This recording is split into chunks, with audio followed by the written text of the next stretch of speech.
everyone. So may I request everyone to please stand up for our prayer and please, Mr.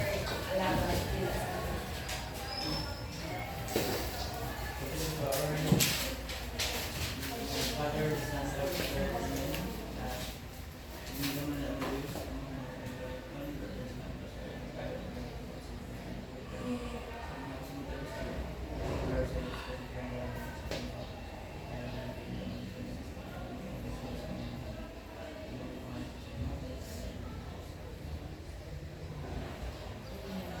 So, let's remain standing for our energizer. So, let's sing up and down. 1, 2, 3, go! Up and down and clap, clap, clap. Up and down and clap, clap, clap. Clap to the right and clap to the left. Turn around and clap, clap, clap. Up and down and shake, shake, shake. Up and down and shake, shake, shake. Shake to the right and shake to the left. Turn around and shake, shake, shake. Up and down and jump, jump, jump. Up and down and jump, jump, jump. Jump to the right and jump to the left. Turn around and jump, jump, jump. Up and down and sit, sit, sit. Up and down and sit, sit, sit. Sit to the right and sit to the left. Turn around and take your seat. So before we proceed to our discussion, let's have first an activity. So I will group you into two, but para madali na siya is ganhi ang group 1 and ang group 2. And then my prize is siya pero later na nato ihatag. Our activity will be our activity is bring me. Di ba sa inasa ka mo ng onay koan, onay ano yung tawag? Yaong onay rule ng bring me. So first, bring me a blue ball pen. So, one point na ang group. 1. And then, bring me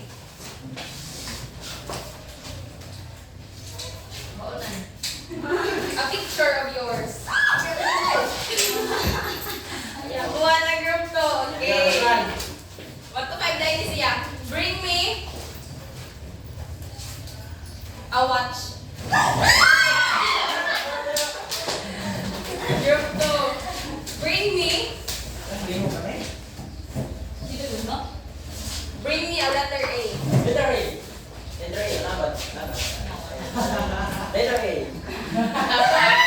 So bring me a poster na may draw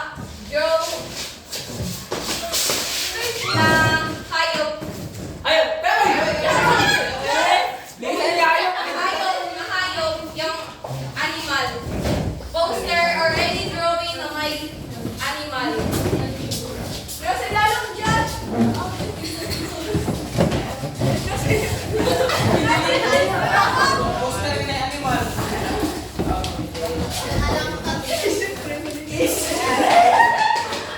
Snake! Yun din sa taas mo. Parang hindi naman eh. Ayan, yung katawag ka. Bring me pandal. Bring me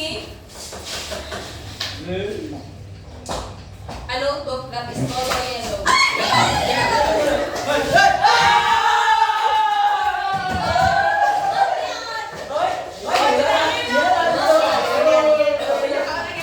So last, bring me your complete name. Okay,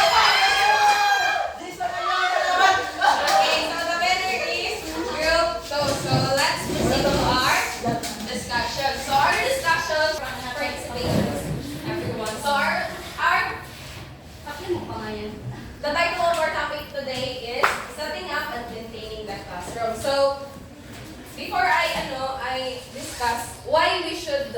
why we need to set up and maintain our classroom? Any point of view? Because children learn this when the classroom is organized. Yes, very good. Children learns best when the classroom is organized. So, thank you, Miss Daniela. So, classroom setup is an important component in a learning environment because it is an essential piece of classroom management to support both teaching and learning.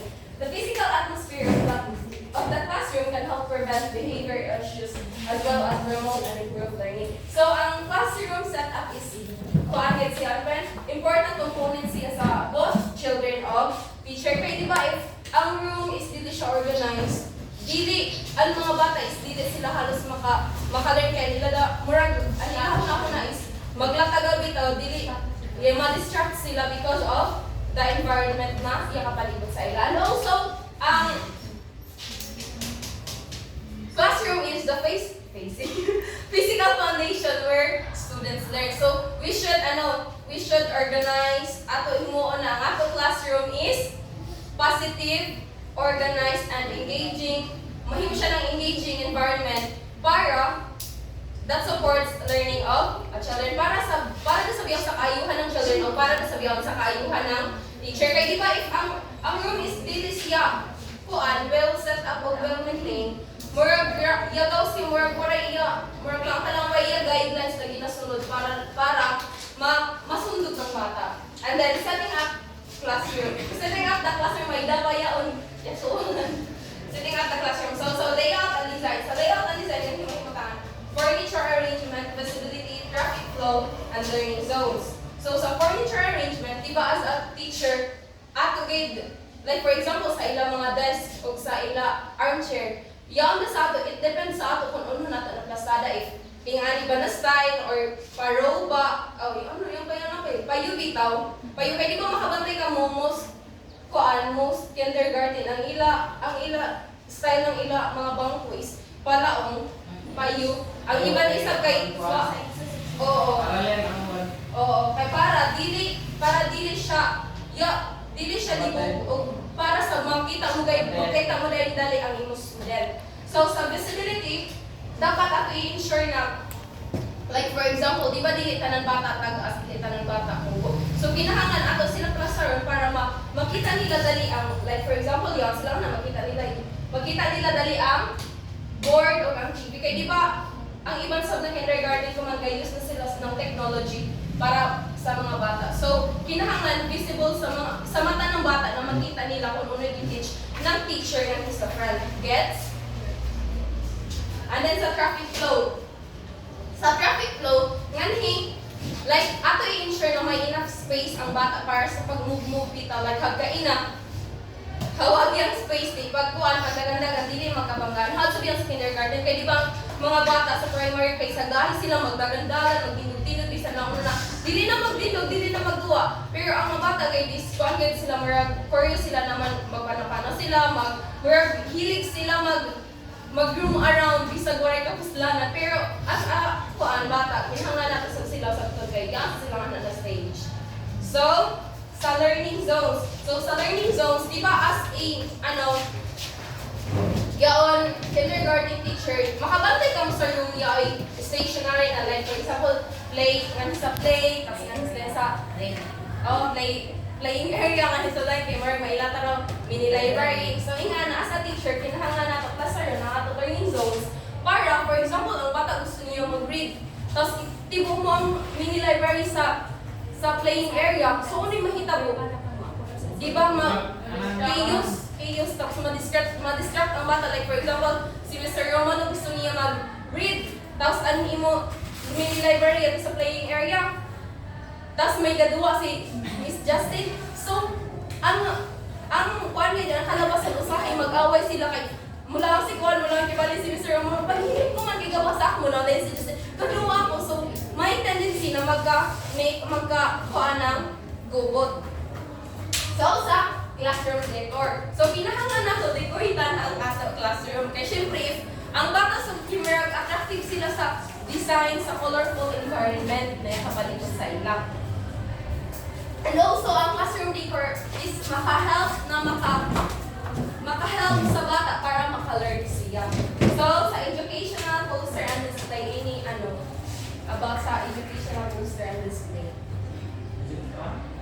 sila poster and display.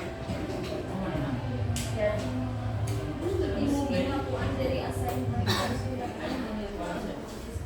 Oh, Miss Justin. Diba ka kami sa online elementarium, kada subject may kaya. Oo. Kaya may bulletin na. Pwede makabasa ng mga bata about sa yon certain na subject. Oo. Very good. Isasabihin siya ng example. And also, makabantay ko mo yun, A hanggang Z. Isasabihan siya na educational poster display na makahelp sa isa ka children. O yung sabihan sa dinding, di ba may 1, 2, 3. Basta yung A, B, C, ang yung siya. Tapos sa students' work. So sa classroom decor, di ba makabantay ka mo ang mga bata kay di ba ginapadrawing nato siya? Ginapadrawing nato sila.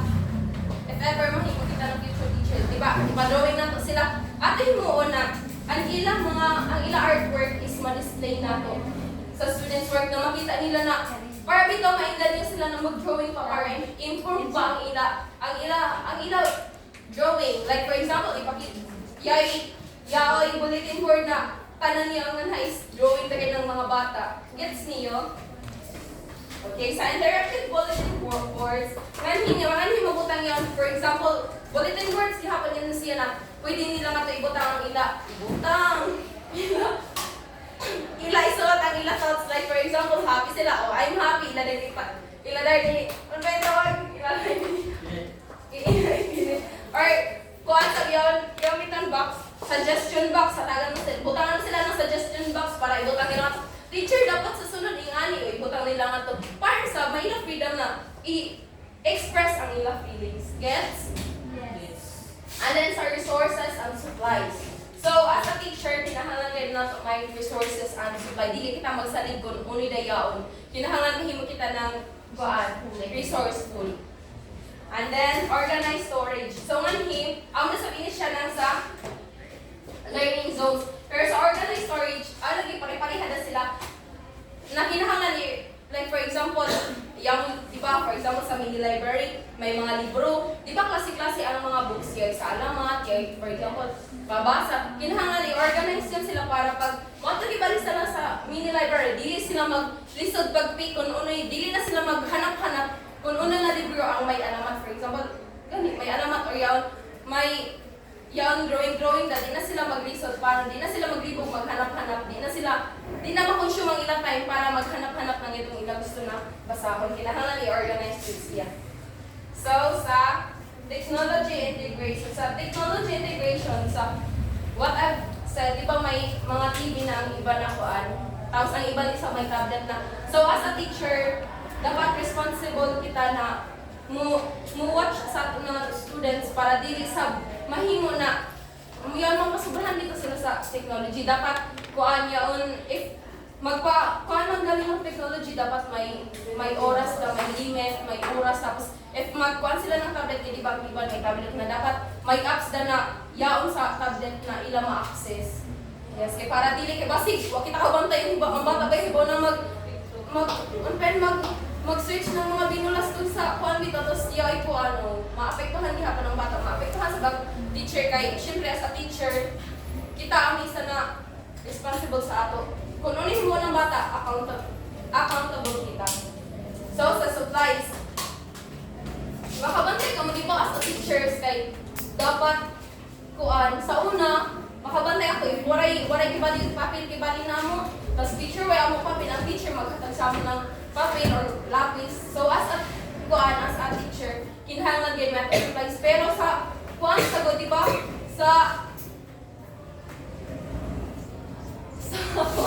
sa primary kay murag waray ila kuan waray ga sustent dili sa ga sustent pero murag waray ga kuan sila murag ga sponsor di ang teacher ibali ang mabugatan na kung ang teacher isa kuwang subsiya ng money na para makasupply sa ng need ng bata.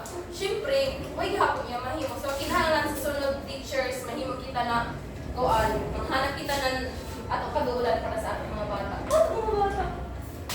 So do you get niyo? Yes. Paspasid ah.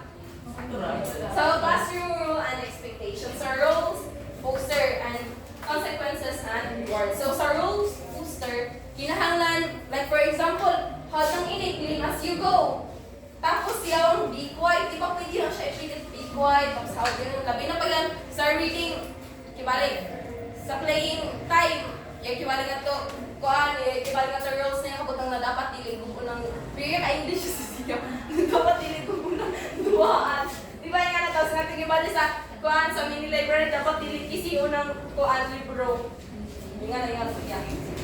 Tapos sa consequences and rewards. So, syempre ang bata, iba ang bata, mas safe guide ang bata. Ang iba na bata ang mga away. So, kinahanglan, yun na per-mind daw sila na, or yun mag-klase, mag-per-mind kita na, kuhaan yun, if ever mag-klase, ay, kibali mag-klase, tapos mo participate, may reward na madawa. Tapos, if ever yun, kibali, oo, dapat imo sila, ano pa yun, dapat imo sila ginastoryahan na dapat dito mag-himo ng bad, kuhaan, bad, yan, bad kuhaan bitaw, bad things para dili ka maka-face sa consequence. Gets? And then sa maintaining the classroom. So, kinahanglan nato kay di-maintain ang ato classroom para sa ikabubuti ng ating mga estudyante. So, daily routines. So, daily routines nang himakaan ng start and end of day. So, ano yung mabantayan pag-sood ng bata sa classroom? Ha? Pag-sood nila sa room, sood na sila. Wow! Ila rin ibutang ang ilabag. Di ba makabantay ka mo sa calendar is magba sila ng portfolio, butangan nila ng color, tas yay lang ito butangan na dapat na hindi ibutangan yung mga color. Labi na sa private, padadungan sila ng toalya, toothbrush, chinelas, extra panyo. So, kinahanglan tudlan mo sila na kinahanglan pag abot niyo sa room, pag may ibit-bit na inanin niyo na materials, iyo rin ibutangan sa organized kuan na iyo i-plaster, hay nang iyo. Syempre, may sa bangan para dili what if kan miss kuan niya to? Sinika. Tapos gamitan ni Mr. J. O diba, kinahanglan sa bus apparent, butangan sa nato ng name sa ato bata ang ilang mga gamit kay para dili magka-shuffle kay ang ato da bata ang magkuan.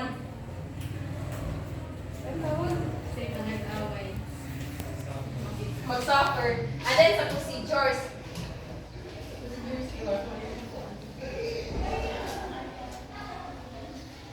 Ano? Ay, sila ini. Tapos sa cleaning ay, di ba pag-start and then, pag-start, pag-end, syempre, yung sasab sila, tudloan na, maglimpyo na kita, or i-plasteran na yun yung gamit, maglimpyo na kita, isod na yung mga papel, yung mga notebook, and yun. Di ba, as a teacher, ako gina-remind na to students, for if ever galing makalimang kita pag-remind, gano'n ila, initiative na, ay, hipuson ko na na ako. Eh, di ba, pag bata, pagani ako man, hipos na na ako. So, kinahanglan, gaya na to, i-manage ang ato, ang ato, mga bata. And then sa cleaning up, syempre, sa langting ma'am, di ba ang mga bata kayo where pagod sa ila hunang-huna yung mag-lihok-lihok. So as a teacher, para ma-motivate sila mag-limpyo, himuwa natin na clean up, ito lang kita niyo na mukha tayo na clean up. So pag, clean up na ako si teacher, may kanta na mukha sa baka mag-limpyo na lang yan sila. So as a teacher, mahimo sa kita na creative. Tapos mga students. Yun gets niyo. Yes. And then sa classroom management, so yan na lang na positive reinforcement. May pagkaparehas naman sa consequence and rewards. So positive reinforcement, like for example, sa sunod pag, di ba ang mga bata kahilig sila ng star na papilit?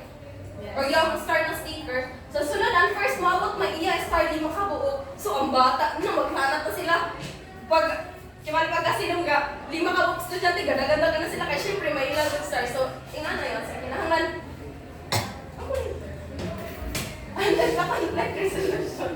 Sa conflict resolution, dapat, di ba ang bata bigay matikayan na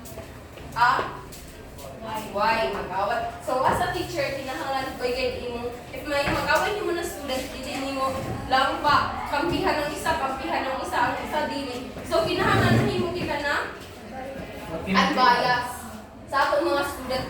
Tapos before sa kita mo, hatag gibali ng hatod, istoryahan pa na kung unay hinungdan, si Kuya una, unay ilang himo, kinahanglan ato na mag-background check na kasi hihita mo. Tapos sa behavior, may gipay mo. Behavior yan siya. Behavior monitoring. Sa behavior monitoring, syempre, as a teacher, di ba, accountable, responsible ko sa mga student. So, kinahanglan nato i-monitor ang ilang behavior if they going great ba, or they're doing great, or ang iba nagdasag-dasag na. So, kinahanglan mag-monitor kayo. Isa-isa ato i-monitor, isa-isa ato kanang kung unay ya outro, unay wala ma-outro, unay ga-improve, unay wala ma-improve. Ma-insert nila sa video monitoring yung type of event sampling. Ang type of event sampling. Ma-insert nila ang type of event sampling. Sa behavior monitoring. Type of event sampling. Okay? Kaya, ang type of event sampling mo, kaya ka na, ang purpose na is to monitor the child's behavior. Pero ang may kaibahan sila, ang event sampling is i-monitor lang yung by event. Ang time sampling is may interval, di ba? Ang oras na ka-monitor. Okay, thank you for. And then sa feedback and adaptation. So, sa setting up and maintaining the classroom, kinahanglan sa nato ng student feedback. Like, ato sila i-question if okay na ba ang ato yung napagka-cluster? Ano pa need na, like, ano pa need na i-utro, ano gusto niyo na, kinahanglan na makasab kita sa ilan ng ila. Kuan, sa dapat na ba na nila interest? Oo, para mas and then sa reflection ako na kanya sa bayan. Para as a teacher, di ba? Ay, inibaya, ay gusto ba ng mga bata, ini, aning. So as a teacher, maka-reflect. Kapag reflect na to, pag una-una nakikita ko, mas na-improve pa o sa dili na i-improve. So as a teacher, dili na lang how kita ang masunod sa design o sa pag-maintain ng, sa pag-set up ng ato room, sa pag-maintain ng ato room sa pag-set up. Kung dili, need sab nato ng voice ng mga bata. Kung ano pa kinahanglan kay basin baya, para sa ato okay na ini. Like for example, di ba? Like for example, minimalist ka ng pagkatao, di ang color gusto mo brown, ingan. Tapos sa bata ba, teacher dapat dili brown, so imo ba kay bugso na nimo gusto kasi sa imong mga students, so kinahanglan kay mamati sa kita sa feedback ng mga students. So, setting up and maintaining a classroom is an ongoing process that requires attention to detail, flexibility, and a focus, and responsive to your students' needs. You can create a space what is both functional and inspiring. So, ang pag-set up o ang pag-maintain ng classroom is ongoing process din siya. Dili lang, for example, kung mani mo i-set up imo room, sunod dili na dahil. So, kinahanglan, everyday, may kinahanglan mo i-improve sa imo room. O sa imo pag-maintain sa imo room para mahimo siya na engaging environment that supports learning. So, any additions or questions or clarifications? None. So, thank you everyone for your